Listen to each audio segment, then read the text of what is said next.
ওই কিয়ামতের ময়দানে যারা আল্লাহর আরশ আজিমের নিচে ছায়া প্রাপ্ত হবে তার মধ্যে ওই শ্রেণীর যুবকেরা হবে ওয়াশাবুন নাশাউ ফি ইবাদাতিল্লাহ। ওই যুবক যেই যুবক যৌবনকালে আল্লাহর ইবাদত করেছে, ওই যুবক যেই যুবক যৌবনকালে আল্লাহরে ডেকেছে। গান বাজনার ভিতরে পাগল ছিল না রে যুবক, গান বাজনার ভিতরে যাইতো না, মাহফিলের ময়দানে দৌড়াইতো। ফজরের নামাজ কাজা করে নাই, জোহরের নামাজ কাজা করে নাই, আসর কাজা করে নাই, মাগরিব কাজা করে নাই, ঈশাও কাজা করে নাই। 5 ওয়াক্ত নামাজে আল্লাহর কুদরতি পায়ে সেজদা দিয়েছে। ওয়াশাবুন নাশাউ ফি ইবাদাতিল্লাহ। ওই যুবক যেই যুবক আল্লাহর ইবাদতের ভিতরে মশগুল, ওই যুবক যৌবনকালে যে আমার আল্লাহরে ডাক দিছে, এ কলিজার টুকরা যুবক, মারে 1 থেকে 2 বার 3 বার ডাকবা, মা রাগ হয়ে যাবে, এতবার কেন ডাকিস, এতবার কেন ডাকিস। কিন্তু বাজান মনে রাখবা, আমার আল্লাহরে যত বেশি ডাকবা, আমার আল্লাহ তত বেশি আমার উপরে খুশি হবে। জোরে জোরে কোন সুবহানাল্লাহ। টাঙ্গাইল কালিয়াতি থানায় আমার মাহফিল এরকম আপনাদের মতো বলছিল হুজুর 10টা সাড়ে 10টার মধ্যে উঠা মানে 11টা পার হয়ে যায়, খবর নাই। বললাম কয়টায় দিবেন, বলে হুজুর 12টার পরে একটু ঘুমান, রেস্ট নেন। পাশে একটা বাসায় আমারে নিয়ে গেছে, আমি শুইতে গেছি। চিন্তা করলাম জানলা দরজা বন্ধ করে কিছুক্ষণ চক্ষু বন্ধ রাখলে মনে হয় ভালো লাগবে। দেখি কিছুক্ষণের মধ্যে কানের ভিতরে গানের আওয়াজ আসে। ডাক দিলাম, বাড়িওয়ালা ভাই আছেন? বলে হুজুর কি লাগবে, চা না কি লাগবে? বললাম চাও লাগবে না, কফিও লাগবে না, পানও লাগবে না, নাস্তাও লাগবে না, আসলাম মাহফিল করতে, আমারে কি গান শোনানোর জন্য বাসায় আনছেন? বলে আস্তাগফিরুল্লাহ হুজুর কোন কি? বললাম গানের আওয়াজ দেন কে? বলে বড় মাইকের আওয়াজ। তারপরেও দেখি গানের আওয়াজ আসে। মাথা নিচের দিকে দিয়া জিহ্বায় কামড় দিয়া ডাকতে, বলে হুজুর দুঃখের কথা বলবো কি আর কষ্টের কথা বলবো কি, আমরা তো বুঝি না। আমার একটা নাতিন আছে, ছেলের কোলের নাতিন, রাত্রে ঘুম পড়াইতে গেলে কানের কাছে গান না বাজাইলে ঘুম পড়ে না। এরকম বাচ্চা আমাদের সমাজে আছে না? না, বাচ্চা খাবার খায় না, দেখবেন মাই কি করে, ওই যে কি টক ওরে সুবহানাল্লাহ। আমার এই ময়মনসিংহের মানুষ সব হাসান বসরি, এ বোঝেই না এগুলা, মনে হয় যুবকেরা বুঝেননি। কি টক, কি টক, তেঁতুল টক, জলপাই টক, আর ডিজিটাল একটা বাইরে হয়েছে কি টক, টিকটক। এই টিকটক জীবনটা নষ্ট করে দিল।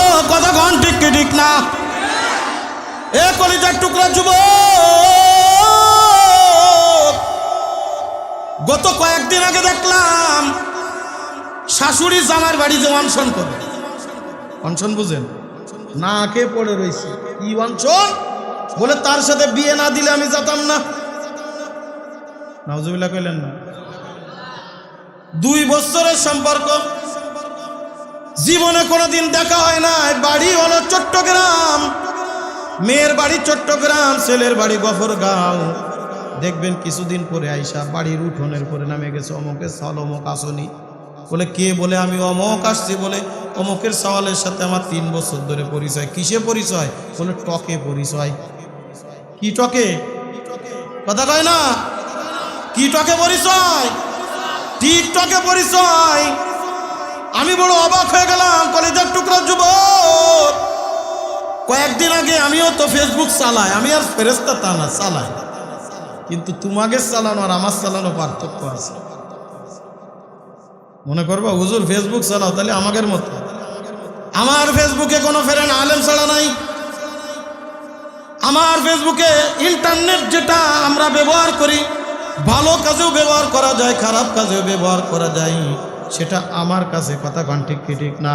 কিন্তু কলিজার টুকরা যুবক, তুমি যে ফেসবুকের কোন কোন চ্যানেলটা সাবস্ক্রাইব করে রাখছো, এটা একবার আমার কাছে ফোনটা দাও, আমি একটু দেখি কয়টা ভালো, কয়টা ওয়াজ মাহফিল নামাইছো আর কয়টা গান নামাইছো, সেটা পরীক্ষায় এখনই হয়ে যাবে।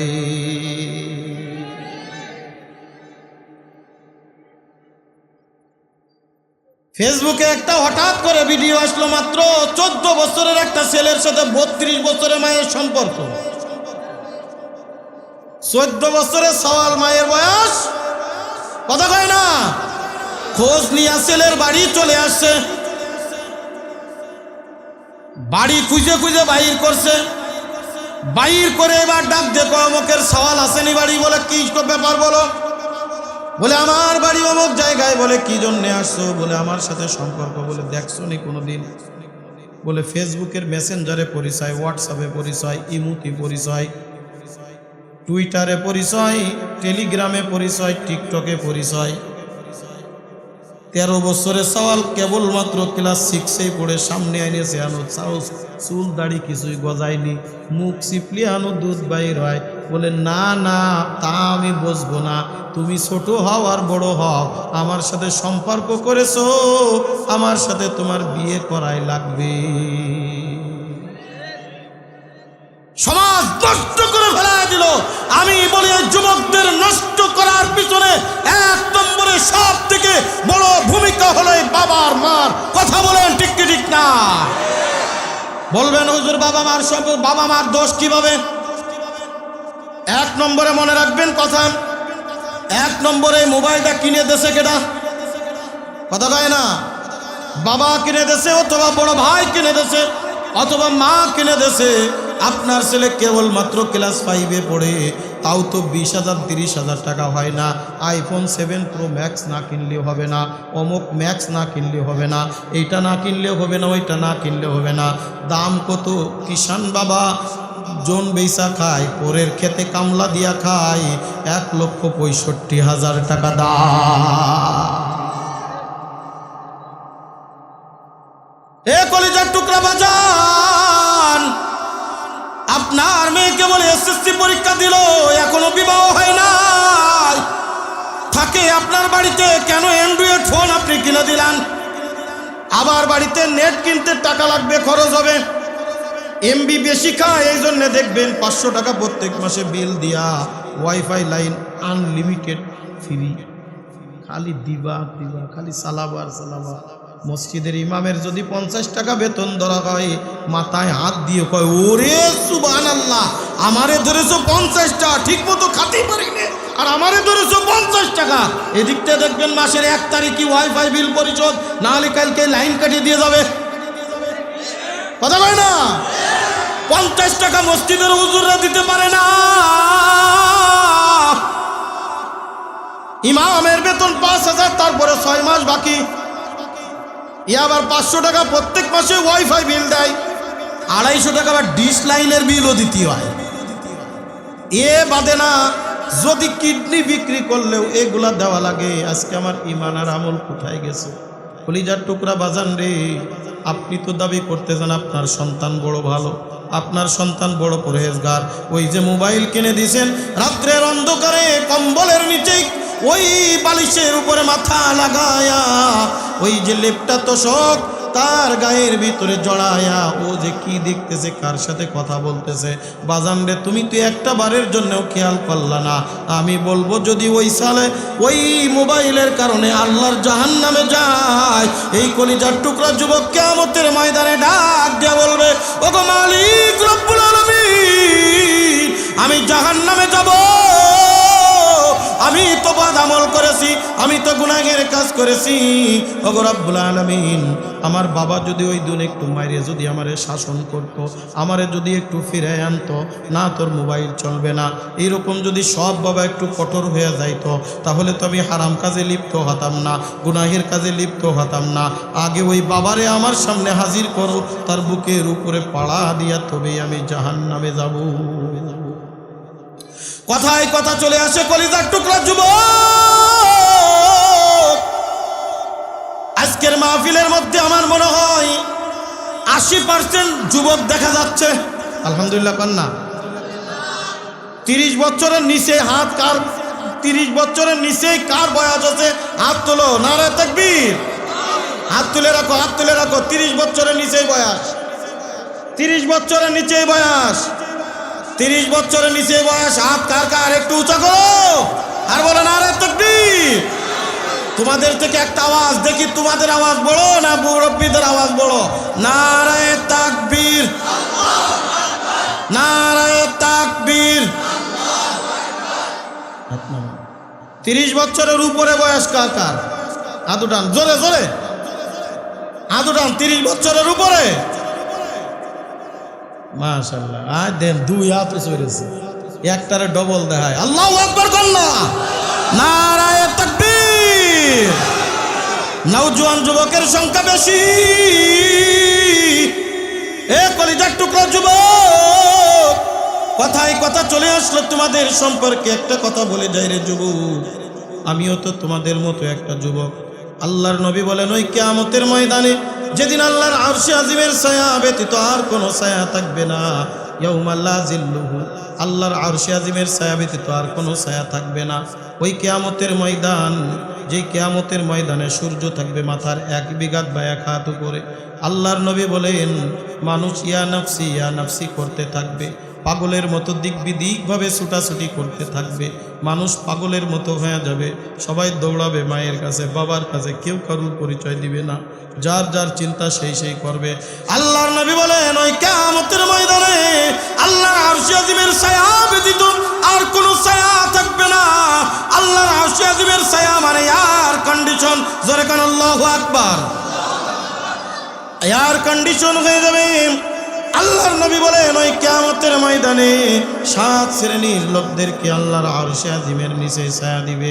এ কলিজার টুকরা যুবক, মনে রাখো, ওই আল্লাহর আরশে আজিমের নিচেই যারা ছায়া প্রাপ্ত হবে, কিয়ামতের ময়দানে তাদেরকে আল্লাহ তাআলা বিনা হিসাবে আল্লাহর জান্নাত দিবে।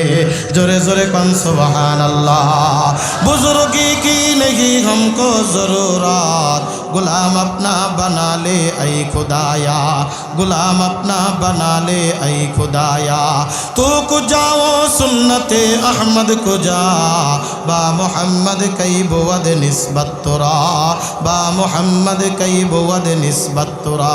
जोरे कन अल्लाहु আকবার। আল্লাহর নবী বলেন, এ কলিজার টুকরা যুবক, ওই কিয়ামতের ময়দানে যারা আল্লাহর আরশে আজিমের নিচে ছায়া প্রাপ্ত হবে, তার মধ্যে ওই শ্রেণীর যুবকেরা হবে, ওয়াশাবুন নাশাউ ফি ইবাদাতিল্লাহ।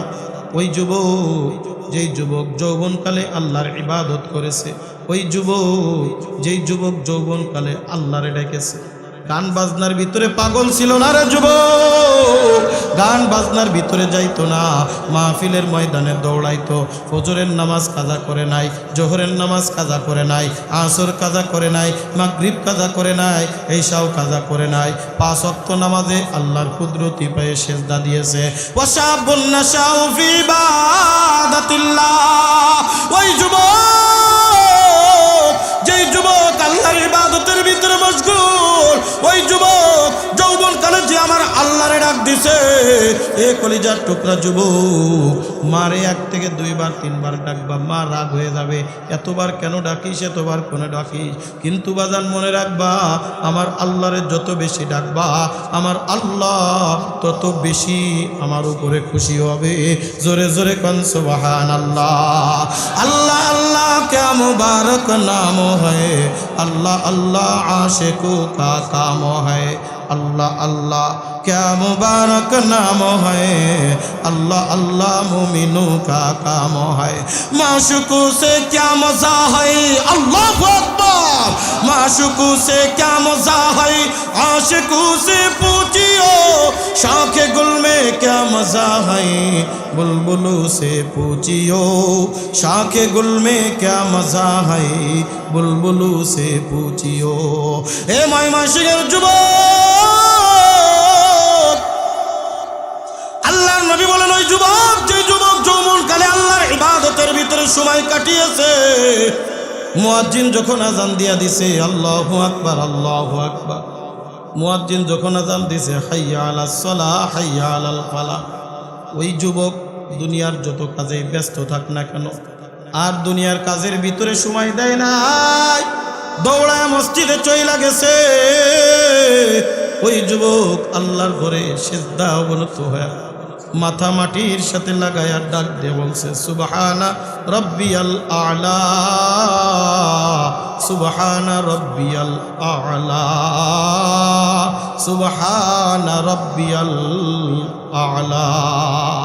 আমার আল্লাহর বড়ত্ব বয়ান করেছে। আমার আল্লাহ ডাক দিয়ে বলে ফেরেশতারা দেখ দেখ দেখ, কলিজার টুকরা যুবক নওজোয়ান ইচ্ছা করলে দুনিয়ার কাজে লিপ্ত থাকতে পারতো না, বান্দা দুনিয়ার কাজে লিপ্ত থাকে নাই। মুয়াজ্জিন শুধু ডাক দিচ্ছে হাইয়া আলাস সালাহ, বান্দা দৌড়ায় মসজিদে আসছে, মাথা মাটির সাথে লাগায়া দিছে, কপালটা মাটির সাথে লাগায়া দিছে, নাকটা মাটির সাথে লাগায়া দিছে, হাত মাটির সাথে লাগায়া দিছে, আমার দরবারে সেজদায় পড়ে গেছে। এ ফেরেশতারা তাকায়া দেখ, এই বান্দা আমার বড়ত্ব বয়ান করে, নিজের মাথা নত করে আমার বড়ত্ব বয়ান করতেছে। ফেরেশতারা রে সাক্ষী থাক, এই বান্দা সেজদা থেকে মাথা উঠাইতে দেরি হবে, আমার জীবনের গুনাহ খাতাগুলি মাফ হইতে দেরি হবে না। এ কলিজার টুকরা যুবক, কোন দুনিয়ার পিছনে পাগল? আজকে তুমি মনে করছো বয়স হোক তারপরে ইবাদত করব, বয়স হোক তারপরে নামাজ পড়ব, বয়স হোক তারপরে আমি আল্লাহর কুদরতি পেয়ে সেজদা দিব। আমি প্রায় একটা গল্প বলি, ঘটনা বলি, আমার নিজের জীবনের বাস্তব একটা ঘটনা। কষ্ট হচ্ছে নি আপনাদের? রাগ করছেন আমার উপরে? আমার জীবনের বাস্তব একটা ঘটনা। কলিজার টুকরা যুবকরে বড় খেয়াল দিয়া শুনবা, গভীর মনোযোগ। গত বছর আমার একটা মাহফিল ছিল নীলফামারী ডুমার, বাংলাদেশের প্রায় শেষ সীমান্তে পঞ্চগড়ের এলাকা। ওখান থেকে পঞ্চগড় একেবারে কাছাকাছি, তেতুলিয়া অঞ্চল একেবারে কাছাকাছি, টেকনাফ থেকে তেতুলিয়া কথা বলে তেতুলিয়ার দ্বারে কাছে আমার একটা মাহফিল। শুক্রবারের দিন, জুমার দিন, জুমার নামাজ পড়িয়েছি আমি গাজীপুর মাহফিল করে এয়ারপোর্টে বিমানেতে করে সৈয়দপুর গেলাম। কয়েকজন যুবক ছেলেদের উদ্যোগে 3 দিন ব্যাপী মাহফিলের তৃতীয় দিনে আমি বিমানবন্দরে আমার রিসিভ করার জন্য গাড়ি নিয়ে আসছে। তাদের রিসিপশনে আমি গেলাম তাদের এলাকায়, সেখান থেকে প্রায় 80 কিলোমিটার, একেবারে প্রায় বাংলাদেশের শেষ সীমানায়। একটা রুমের ভিতরে আমারে বসতে দেওয়া হলো, বসলাম, নাস্তা করতেছি। কয়েকজন যুবক ওই খাটের চারিপাশে আমারে ঘিরা ধরে রাখছে। ডাক দে বলে, হুজুর গত 3 বছর আগে আপনি আমাদের এই মাহফিলে এসেছিলেন, মনে আছে? কলিজার টুকরা যুবক, গভীর মনোযোগ। কয়েকজন যুবক আমার কাঠের চারিপাশ থেকে দাঁড়ায় গেছে। ডাক দে বলে, হুজুর আব্দুস সামাদ নামে কাউরে চিনেন? আপনি তো 3 বছর আগে আমাদের এখানে এসেছিলেন। হঠাৎ করে মনে পড়লো করোনাকালীন সময় চলতেছিল, তখন চতুর্দিকে লকডাউন, তেমন একটা এলাকার থেকে লোকজন বাইর হইতো না। ওই সময়ে তেমন একটা মাহফিল চলতো না, মাহফিলে অনেক বিধি নিষেধ করা হয়েছিল। ওই আব্দুস সামাদ নামে মাত্র 25 বছর একটা নওজোয়ান যুবক একাই হিম্মত করে মাহফিলের আয়োজন করেছিল। ডিসি এসপি কত জায়গায় দৌড়দৌড়ি করে, জেলা পর্যায়ে দৌড়দৌড়ি করে মাহফিলের অনুমতি নিয়ে একটা মাহফিলের আয়োজন করেছিল। এ কলিজার টুকরা যুবক, গভীর মনোযোগ সহকারে শুনবেন। আমার মনে পড়ে গেল, আমি ওইবার বিমানে করে সৈয়দপুর নেমেছি, আর কেউ আসে না, আব্দুস সামাদ একা আমারে রিসিভ করার জন্য এসেছিল। আব্দুস সামাদ আমারে রিসিভ করে নিয়ে গেল। যতক্ষণ পর্যন্ত আমি সেখান থেকে ফিরে না আসলাম, ততক্ষণ পর্যন্ত আব্দুস সামাদ একটা মুহূর্তের জন্য আমার পিছপা ছাড়ে নাই। আমার পিছনে আটার মতো লেগেছিল, কখন কি লাগবে, কখন কি দরকার, সব কিছু শুনে শুনে জেনে জেনে আমাকে দিচ্ছিল। মনে পড়ে গেল আব্দুস সামাদের কথা, বললাম কই সে আব্দুস সামাদ? কলিজার টুকরা যুবক রে, কোন দুনিয়ার পিছনে তুমি পাগল হয়ে আসো? আজকে তুমি মনে করো বয়স হোক তারপরে ইবাদত করব, আজকে তুমি মনে করছো আরেকটু বয়স হোক তারপরে নামাজ পড়বো, আরেকটু বয়স হোক তারপরে আমি আল্লাহর কাছে চলে যাব, আরেকটু বয়স হোক তারপরে মুখের দাড়ি রাখবো। এ কলিজার টুকরা যুবক, ওই যুবকরা মাথা নিচের দিকে দিয়া টপ টপ করে চোখের পানি ফেলাইতেছে। আমি বললাম কি হয়েছে বলো? ডাক দে বলে হুজুর আব্দুস সামাদ রে কেমনে খুঁজবেন? আব্দুস সামাদ তো এই দুনিয়ার জমিনের মধ্যে নাই। গত বছর আব্দুস সামাদ দুনিয়ার থেকে বিদায় নিয়ে গেছে। মৌত কাসিন কুল্লু নাসিন শারিবু কবরু বাইতিন কুল্লু নাসিন দাখিলু কবরু বাইতিন কুল্লু নাসিন দাখিলু। এহা हम सब मुसाफिर है कब्र आखिर ठिकाना कोई आगे रवाना है कोई पीछे रवाना कोई आगे रवाना है कोई पीछे रवाना। যুবকেরা ডাকতে বলে হুজুর আব্দুস সামাদ গত বছর দুনিয়ার থেকে বিদায়। আমি বললাম কেমনে বিদায় নিল? সে কি বড় অসুস্থ ছিল? ডাকতে বলে না হুজুর না, আব্দুস সামাদ কোনো অসুস্থও ছিল না, তারপরে কোনো রোগও ছিল না। প্রতিদিনের নাই রাত্রে এশার নামাজ পড়ে আমরা বন্ধুরা একসাথে চা পান করেছি, একসাথে গল্প গুজব করেছি, আমরা যার যার বাড়িতে গিয়ে ঘুমিয়ে পড়ছি। কথা ছিল ফজরের নামাজে এক জায়গায় হব, একটু হাঁটা চলা করে চা পান করে যার যার কাছে যাইতাম। এটা ছিল আমাদের নিত্যদিনের রুটিন। আব্দুস সামাদ রে ফজরের মুয়াজ্জিন আযান দিছে, হাইয়া আলাস সালাহ হাইয়া আলাল ফালাহ আস-সালাতু খায়রুম মিনান নাওম। মুয়াজ্জিন আযান দেয়, আব্দুস সামাদ ঘুমের থেকে উঠে না, আব্দুস সামাদ ঘুমের থেকে উঠে না। আমরা নামাজ পড়লাম, আব্দুস সামাদ রে পাইলাম না। মনে করলাম ঘুমের থেকে উঠতে মনে হয় দেরি হয়ে গেছে। আস্তে আস্তে সূর্য উঠে গেল। আব্দুস সামাদ রে ফোন দিই, ফোন বাজে কিন্তু ফোন রিসিভ করে না। হাঁটতে হাঁটতে বাড়িতে গেলাম, আব্দুস সামাদ তো এরকম কোনোদিন করে না। আমাদের দেরি হইলে আব্দুস সামাদ নিজে ফোন দেয়, অথবা আব্দুস সামাদের দেরি হইলে আমরা ফোন দিলে দৌড়ায় চলে আসে। আজকে আব্দুস সামাদ কেন ফোন রিসিভ করে না? বাড়িতে চলে গেলাম, বাড়ির দরজায় কারাঘাত করলাম, চাচা বাড়ি আছে? আব্দুস সামাদের সাথে রাত্রেই তো একসাথে ছিলাম, আব্দুস সামাদ কি কোথাও গেছে? আব্দুস সামাদ রে ফোন দি, আব্দুস সামাদ তো ফোন রিসিভ করে না। চাচা ডাক দেওয়াল, আব্দুস সামাদ তো ঘরেই ছিল, ঘরের দরজা তো এখনো খোলে নাই। কি হয়েছে দেখো না একটু? দরজায় কারাঘাত করে আব্দুস সামাদের বাবাও সাথে, মাও সাথে। বলে হুজুর আমরাও কয়েকজন সাথে বারবার দরজায় কারাঘাত করি, কিন্তু দরজার ভিতর থেকে আর দরজা খুলে না। টেলিফোন করলাম, বাসে কানে রিং আসতেছে, কিন্তু আব্দুস সামাদ রিং তলব করে না, আবার এটা উঠায়ও না। আমাদের দিলের ভিতরে একটা সন্দেহ লেগে গেল, এতক্ষণ পর্যন্ত ঘুমিয়ে থাকার কথা না। এক ধাক্কা দিয়া দরজা ভেঙে ফেলে দরজার ভিতরে, ঘরের ভিতরে যখন ঢুকলাম, ঘুমাও করে ছেলেরা কাঁদে আর ডাক দে বলে হুজুর। তাকায় দেখি আব্দুস সামাদ বুট হয়ে জমিনের ভিতরে পড়ে আসছে। বালিশের পাশেই তার মোবাইল রাখা, মোবাইলের রিং বাজতেছে। আব্দুস সামাদ বুট হয়ে জমিনের ভিতরে পড়ে গেছে। আমরা আব্দুস সামাদ রে পাজা কোলা করে ধরে খাটের উপরে শোয়াইলাম, দেখি নাকের ভিতর দিয়ে রক্ত, কান দিয়া রক্ত।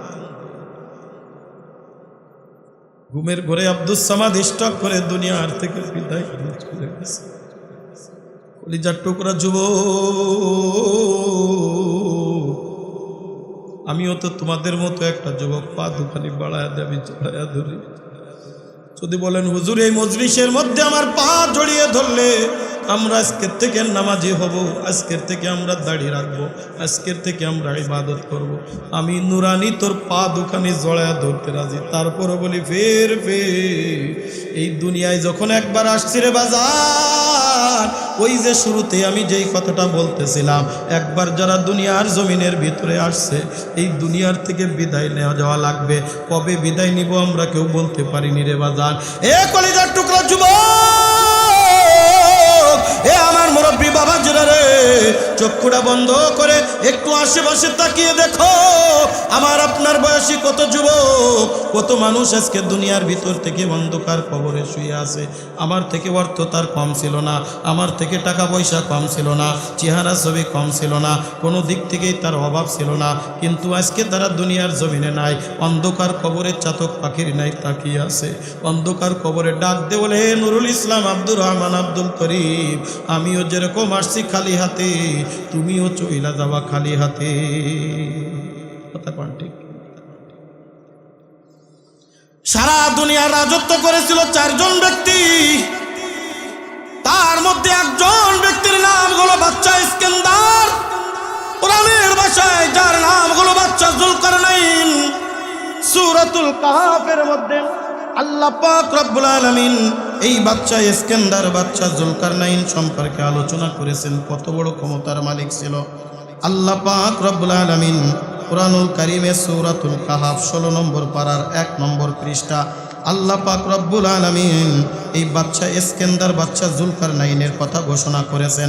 ওয়ায়াসআলুনাকা আন যিলকারনাইন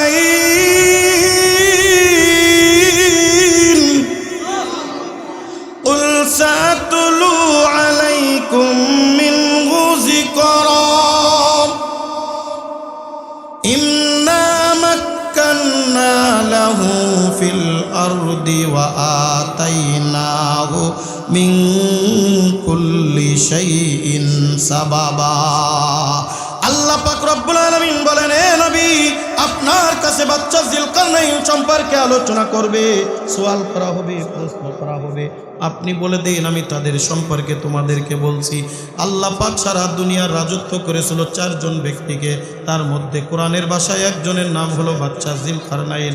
আমরা বইয়ের ভাষায় যার নাম পড়েছি বাচ্চা ইস্কেন্দার। নাম শুনেছেন নি আপনারা? স্কুলের ধর্মীয় বইয়ের ভিতরে বাচ্চা ইস্কেন্দারের গল্প বয়ান করা হয়েছে, বর্ণনা করা হয়েছে। কত বড় ক্ষমতা ছিল!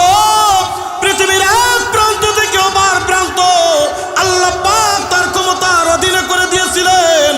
আল্লাহ পাক এক প্রান্ত থেকে অপর প্রান্তে যাওয়ার জন্য তার এমন একটা ডানাওয়ালা ঘোড়া দান করেছিলেন। ওই ডানাওয়ালা ঘোড়ার উপরে সওয়ার হয়া শুধু বলা লাগতো আমি অমুক জায়গায় যাব, একটা মুহূর্তের মধ্যে ওই জায়গায় নিয়ে হাজির হয়ে যাইতো। জোরে জোরে কোন সুবহানাল্লাহ। বাচ্চা ইস্কেন্দার, বাচ্চা যুলকারনাইন যখন দুনিয়ার থেকে বিদায় নিয়ে যাবে, মরণের সময় একেবারে কাছাকাছি, বুঝে গেছি আমি আর বেশি দিন দুনিয়ার জমিনের ভিতরে বেঁচে থাকবো না। সন্তানদেরকে ডাক দিছে, সন্তানেরা এদিকে আয়। সব সন্তানেরা আশেপাশে চলে আসছে। বাবা মনে হয় আজকে ওয়ারেসি ভাগ করবে, বাবা মনে হয় জমি জাতির দেশ বাটোয়ারা করবে, সারা দুনিয়ার রাজত্ব বাবা মনে হয় আমাদের মধ্যে ভাগ বটরা করে দেবে। বলার সাথে সাথে দৌড়ায় চলে আসছে বাবার কাছে। ডাক দে বলে, সন্তানেরা রে, আমার সময় হয়ে গেছে, আমি মনে হয় বেশি দিন দুনিয়ার জমিনের ভিতরে বাঁচবো না। বলে, আব্বাজান আপনার ছায়া আমাদের উপরে দীর্ঘায়িত হোক। বলে, মরণ তো আসবেই, ঠেকানোর মতো ক্ষমতা কারণ নাই। তবে একটা কথা মনে রাখো, আমি যখন দুনিয়ার থেকে বিদায় নিয়ে যাব, আমারে যখন গোসল করানোর পরে কাফনের কাপড় পরাবা, কাফনের কাপড় পরানোর সময় আমার 2টা হাত 2 পাশে এরকম খালি হাতে 2 পাশে এরকম ভাবে মেলায়া দেওয়া। আমার লাশটা গোরস্থানে নিয়ে যাওয়ার আগে আমার লাশ শহরের অলিতে গলিতে ঘুরাইতে থাকবা। সন্তানেরা ডাক দে বলে, আব্বাজান এইরকম কেন বলেন? এইরকম পাগলের মতো প্রলাপ করেন। আব্বার মনে হয় মাথা ঠিক নাই। ডাক দে বলে, সন্তানেরা রে, আমার মাথায় 100% ঠিক আছে। ডাক দে বলে, আব্বাজান এমন কেন করবো? তার কারণ কি? বাচ্চা ইস্কেন্দার, বাচ্চা যুলকারনাইন ডাক দে বলে, সন্তানেরা রে, আমি যখন দুনিয়ার থেকে বিদায় নিয়ে যাব, স্বামী দুনিয়ার মানুষদেরকে একটা মেসেজ দিয়ে যাইতে চাই, দুনিয়ার মানুষদেরকে একটা ইব্রত করে যাইতে চাই, তাদেরকে একটা কথা আমি জানায়া দিতে চাই। আমি বাচ্চা ইস্কেন্দার সারা দুনিয়ার রাজত্ব করেছি। আমার এক কথাই পৃথিবীর এই প্রান্ত থেকে ও প্রান্ত পর্যন্ত আমার রাজত্ব চলতো। আমার মোকাবেলা করার মতো ক্ষমতা দুনিয়ার কোনো কারণ নাই। আমার সামনে দাঁড়ানোর মতো ক্ষমতা দুনিয়ার কারোর ছিল না, আর নাই, থাকবেও না। আল্লাহ পাক রব্বুল আলামিন এত ক্ষমতা দিয়েছেন। আমার বাড়ি গাড়ির অভাব নাই, জমি জাতির অভাব নাই, সিন্ধুক ভরা হাজার কোটি কোটি ডলার, টাকা, স্বর্ণ মুদ্রা, রূপা সব কিছু আমি জমা করে রেখেছি। দুনিয়ার মানুষদেরকে আমি একটা মেসেজ দিয়ে যাইতে চাই, এ দুনিয়ার মানুষ শুনো, এত রাজত্ব থাকার পরেও, এত ধন দৌলত থাকার পরেও আমি বাদশাহ ইস্কেন্দার, বাদশাহ জুলকারনাইন কিছুই তো নিয়ে যাইতে পারি নাই। এই যে দেখো খালি হাতে অন্ধকার কবরের দিকে রওনা দিয়া যাচ্ছি। মাউতু কাসিন কুল্লু নাসিন শারিবো, কবরু বাইতিন কুল্লু নাসিন দাখিলো, কবরু বাইতিন কুল্লু নাসিন দাখিলো। यहाँ हम सब मुसाफिर हैं, कब्र आखिर ठिकाना, कोई आगे रवाना है, कोई पीछे রওয়ানা। কেউ একদিন আগে, কেউ বা পরে এই দুনিয়ার থেকে আমাকে বিদায় নেওয়া লাগবে কি লাগবে না? জোরে কোন লাগবে কি লাগবে না? এ আমার মুরব্বি বাজান, আমি আর বেশিক্ষণ আপনাদেরকে বিরক্ত করবো না। রাত 12টা বেজে গেছে, আমি আর আপনাদেরকে বেশি কষ্ট দিব না। এ আমার কলিজার টুকরা যুবক রে, এ আমার মুরব্বী বাবা জিরা পর্দার অন্তরালের মাগু, হাতে পায়ে দৌড় কইরা যাই। এই কারণে দুনিয়ার জমিনের মধ্যে আমিও থাকবো না, তুমিও থাকবা না। কেউ তো দুনিয়ার জমিনে আমরা থাকার জন্য আসি নাই। কেউ একদিন না একদিন দুনিয়ার থেকে আমিও বিদায় নিব, তুমিও বিদায় নিবা। কি নিয়া মাওলার কবরের দিকে রওনা দিচ্ছ রে বাজান? বুঝা শুননা, মাওলার কবরে যাইও ধরা খাইলে কিন্তু কোনো উপায় থাকবে না। এ কলিজার টুকরা যুবক, এ আমার মুরব্বী বাবা জিরা রে, এই কারণে হাতে পায়ে দৌড় কইরা যায়। এই দুনিয়ার জমিনের মধ্যে আল্লাহর সাথে সম্পর্ক করো, আল্লাহর সাথে ভালোবাসা তৈরি করো, আল্লাহর সাথে একটা গুড কানেকশন করো। আল্লাহর কুদরতি পায়ে সেজদা দাও। দুনিয়ার কারুর পায়ে সেজদা দেওয়া যাবে? কতক্ষণ যাবে? সেজদা পানেওয়ালার মালিককে। কোন বাবার দরবারে সেজদা দেওয়া যাবে? কোন মাজারে, কোন পীরের দরবার, কোন দরবারে সেজদা নয়। সেজদা পানেওয়ালার মালিককে, একমাত্র আল্লাহ। আল্লাহ ব্যতীত আর কারোর পায়ে সেজদা করব না, আল্লাহ ব্যতীত আর কারোর ইবাদত করব না। যদি আমি নামাজের মধ্যে দাঁড়ায়া আল্লাহর ইবাদতে মশগুল হইতে পারি, আমার আল্লাহ ডাক দে বলে, যখন কোনো বান্দা বাসার থেকে ওযু করিয়া মসজিদের দিকে রওনা দিয়া যায়, প্রত্যেকটা কদমে কদমে আল্লাহ তাআলা একটা নেকি দান করে, একটা করে গুনাহ মাফ করে দেয়। জোরে কোন সুবহানাল্লাহ। ওই বান্দা যখন মসজিদের ভিতরে ঢুকবে, আল্লাহ পাক রব্বুল আলামিন একজন ফেরেশতা আসমান থেকে পাঠিয়ে দেয়। আল্লাহ পাক ডাক দিয়ে বলেন, ফেরেশতারা রে, আমার ওই বান্দা আমার ঘরে ঢুকবে, আমার বাড়ির মেহমান আমার ঘরে আসতেছে।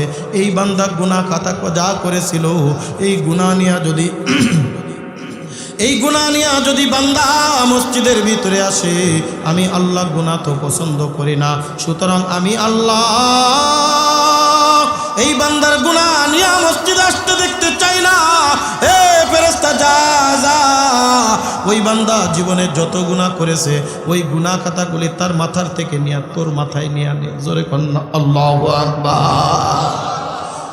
ওই বান্দা নিষ্পাপ হয়ে আল্লাহর ঘরের ভিতরে প্রবেশ করলাম। ডান পা দিয়া যখন বান্দা 5 কাজ করে মসজিদের ভিতরে প্রবেশ করলো। মসজিদে প্রবেশের সুন্নাত কয়টা? 5টা সুন্নাত।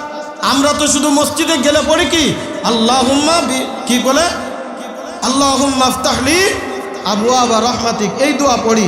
এটাই শুধু সুন্নাত নয়, মসজিদে প্রবেশ করা সুন্নাত হলো 5টা। জোরে কোন কয়টা? মসজিদে কতবার ঢুকলাম?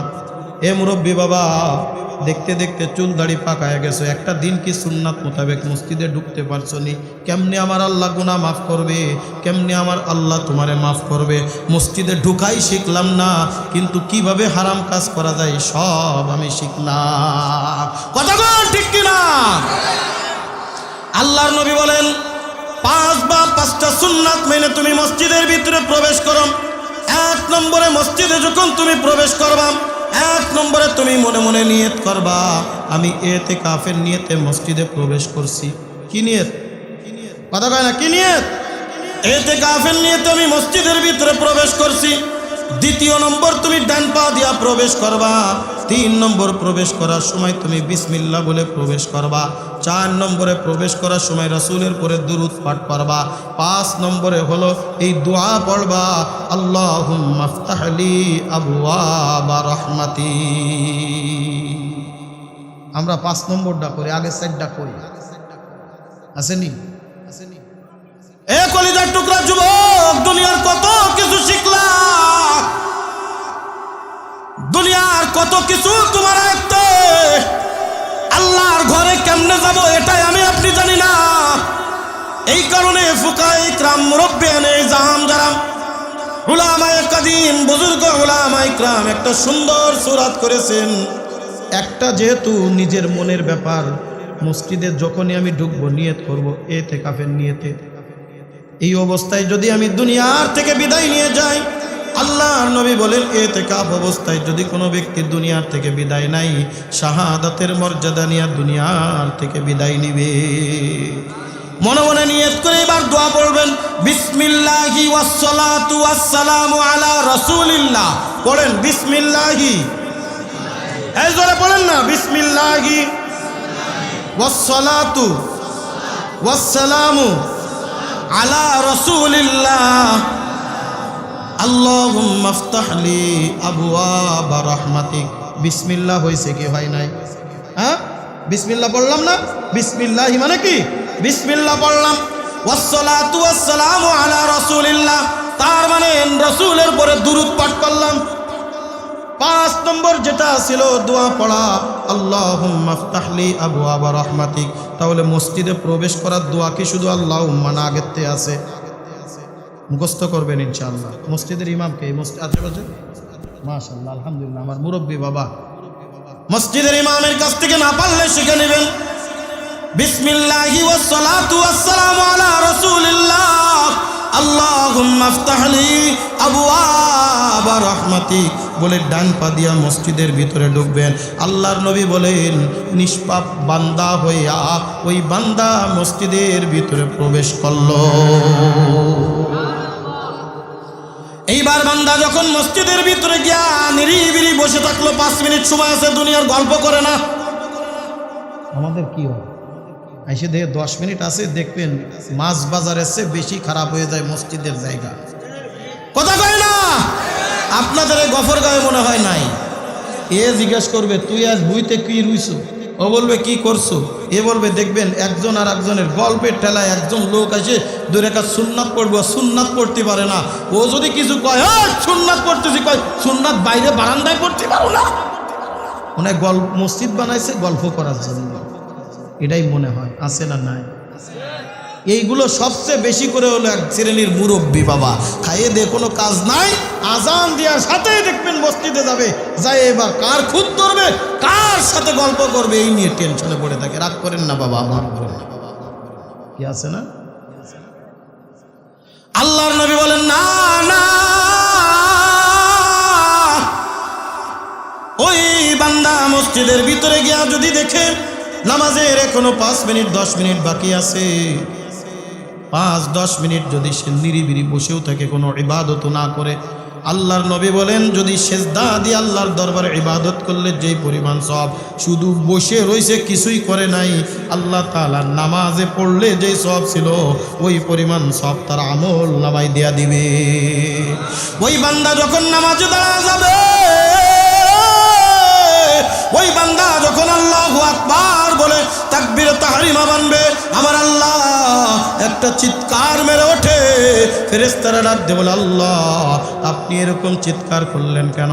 আল্লাহ ডাক দে বলে, ফেরেশতারা রে, তোরা কি দেখো না, তোরা কি দেখো না, যেই বান্দা আমারে দেখে নাই, আমারে কোনোদিন দেখে নাই, আমার নাম শুধু শ্রবণ করেছে, আর কি সুন্দর করে বাড়ির থেকে ওযু করে চলে আসছে, ঠান্ডা পানি দিয়া, কনকনে শীতের মধ্যে ঠান্ডা পানি দিয়া ওযু করে মসজিদের ভিতরে চলে আসছে।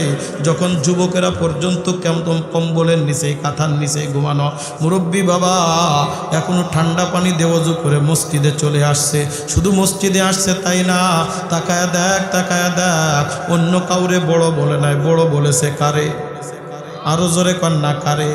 আমার আল্লাহরে বড় করেছে। আমার আল্লাহ ডাক দে বলে, বান্দা ফেরেশতারা রে, যেই বান্দা দুনিয়ার কাউরে বড় বলে নাই, মারে বড় বলে নাই, বাবারে বড় বলে নাই, ভাইরে বড় বলে নাই, বন্ধুরে বড় বলে নাই, নেতারে বড় বলে নাই, বড় বলেছে আমি আল্লাহ। এ ফেরেশতারা সাক্ষী থাক, এ ফেরেশতারা সাক্ষী থাক। এই বান্দার জীবনের যত গুনাহ ছিল, ওই যে মসজিদের বাইরে ফেরেশতা যে গুনাহ নিয়ে বৈশা ছিল, ওই ফেরেশতারে অর্ডার দেয়া দেয়, ফেরেশতা আর তোর মসজিদের সামনে দাঁড়ায় থাকতে হবে না, চলে আয়, তুই আমার কাছে চলে আয়। বান্দার নেকিগুলো ওই জান্নাতের দফতরে দেখায়া দেয়, আর গুনাহগুলো এখান থেকে চাল মেরে সমুদ্রের মধ্যে ফেলায়া দে। জোরে জোরে কান আল্লাহু আকবার, আরো জোরে আল্লাহু আকবার। এ কলিজার টুকরা যুবক, আজকে তুমি আল্লাহর ইবাদত করো না, আজকে তুমি আল্লাহর কুদরতি পেয়ে সেজদা করলা না। অন্ধকার কবরে যদি একবার ধরা খায়া যাও, ওই অন্ধকার কবরে মামু খালুর পরিচয় চলবে না, ওই অন্ধকার কবরে বাবা দাদার পরিচয় চলবে না, কোন দল কর্তা তাও চলবে না, কোন পীরের মুরিদ ছিলা তাও চলবে না, একটাই চলবে, সেই জিনিসটার নাম হলো ঈমান আর আমাল। ঈমান আর আমল যদি না থাকে রে বাজান, দুনিয়ায় তুমি যত বড়ই যা কিছু হও না কেন, টাকার পাহাড় জমায়ে ফেলো, কারুনের টাকার কোনো অভাব ছিল না, কথা কোন ঠিক কি ঠিক না? এই কারুন বাঁচতে পারে নাই আল্লাহর না মানার কারণে, ঈমান না আনার কারণে, আমল না করার কারণে। ফিরাউনের ক্ষমতার অভাব ছিল না, কিন্তু সেও বাঁচতে পারে নাই। নমরুদের ক্ষমতার অভাব ছিল না, সেও কিন্তু বাঁচতে পারে নাই। আর এদিকে বিলালে হাবশি, গোলামজাদা গোলাম, নেই কিচ্ছুই নেই, গোলামের পুত্র গোলাম, চেহারা দেখতে কালো বিশ্রী, একেবারে সামনের দুইটা দাঁত উঁচু, দেখতে ভালো না, বেটে বেটে মানুষ, চাইনিজ মার্কার নাক। এরপরে যখন এই বেলাল আল্লাহর সাথে গভীর রজনীতে তাহাজ্জুদের নামাজে আমার আল্লাহরে ডাকছে, আল্লাহ, আমার আল্লাহ আরশে আজিম থেকে নূরের পরা বেলালের ঘরের ভিতরে ঢুকায়া দিছে। জোরে জোরে কান আল্লাহু আকবার।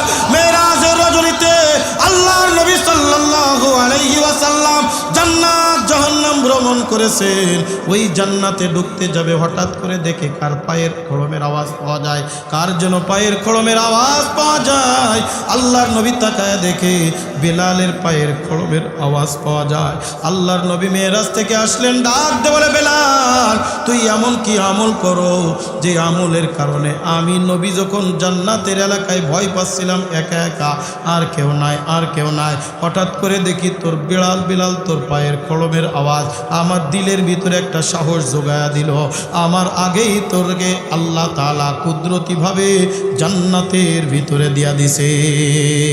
হযরত বেলাল ডাক দিল, আল্লাহর নবী, আমার ভিতরে এমন কোন আমল নাই, আমার ভিতরে এমন কোন আমল নাই, তবে একটা কথা মনে রাখবেন, আমি যখনই ওযু করি, আমি যখনই হাত ধুই, আমি যখনই মুখ ধুই, আমি যখনই কুলি করি, আমি যখনই নাকে পানি দিই, আমি যখনই পা ধুই, আমি সাক্ষী রাখি আল্লাহ হাতের দ্বারা যত গুনাহ হয়েছে, মুখের দ্বারা যত গুনাহ হয়েছে, জবানের দ্বারা যত গুনাহ হয়েছে, পায়ের দ্বারা যত গুনাহ হয়েছে, কানের দ্বারা যত গুনাহ হয়েছে, চোখের দ্বারা যত গুনাহ হয়েছে, আমি বেলালের কিচ্ছুই নাই, তুমি আল্লাহ ছাড়ার কেউ নাই। ওগো আল্লাহ, তুমি আমারে মাফ করে দিও। হুজুর মনে রাখবেন, আমি তেমন কোনো আমল করি না, যখনই আমি ওযু করি 2 রাকাত তাহিয়াতুল ওযু নামক 2 রাকাত নামাজ আদায় করি, ওই যে নামাজের মধ্যে যখন দাঁড়ায়া আমি আল্লাহু আকবার বলি, আমার যখন দিলের ভিতরে এমনভাবে একটা আওয়াজ চলে আসে, কেমন জানে আমি নিজের কানে শুনতে পাই, বেলাল রে, তুই আমারে বড় বললি, আমি তোর জীবনের গুনাহ মাফ করে দিলাম। পারবো তো ইনশাআল্লাহ? কে কে নিয়ত করতে পারি? এ কলিজার টুকরা যুবক, ও আমার মুরব্বী বাবাজি রে, কে কে নিয়ত করতে পারি আজকের এই মাহফিল থেকে এমন একজন যুবক, 2 জন যুবক একটু দাঁড়ায় যাও। হুজুর, আজ থেকে ইচ্ছাকৃতভাবে বিনা ওজরে নামাজ কাজা করব না। দাঁড়াও, একটু দাঁড়াও, দাঁড়াও। এ মুরব্বী বাবা, কে কে নিয়ত করতে পারো? হুজুর, আজকের থেকে আমি নামাজ কাজা করব না। দাঁড়াও, একটু আল্লাহর দরবারে হাজিরা দাও।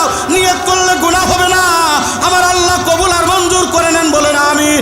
এ কলিজার টুকরা যুবক, শাহাদাত দরবারে একটু এরকম উঠাও, শাহাদাত আঙ্গুল উঠাও, আল্লাহর দরবারে নিয়ত করো। আল্লাহ বলো না, বলো আল্লাহ আজ থেকে নিয়ত করলাম বিনা ওজরে নামাজ কাজা করব না, তোমার ইবাদত ছাড়ব না। ওগো আল্লাহ তুমি আমারে মাফ করে দাও। বলেন না, ওগো আল্লাহ তুমি আমারে মাফ করে দাও। বলেন রব্বানা, জোরে রব্বানা যালামনা আনফুসানা ওয়া ইল্লাম তাগফির লানা ওয়া তারহামনা লানাকুনান্না মিনাল খাসিরিন। বসেন বসেন, আল্লাহ আমাদের সবাইকে কবুল আর মঞ্জুর করে নেন, বলেন আমিন। যা কিছু আলোচনা করলাম আমাকে এবং আমাদের সকলকে আমল করার তৌফিক দান করুন, জোরে কোন আমিন। ওয়া আখির দাওয়ানা আনিল হামদুলিল্লাহি রাব্বিল আলামিন।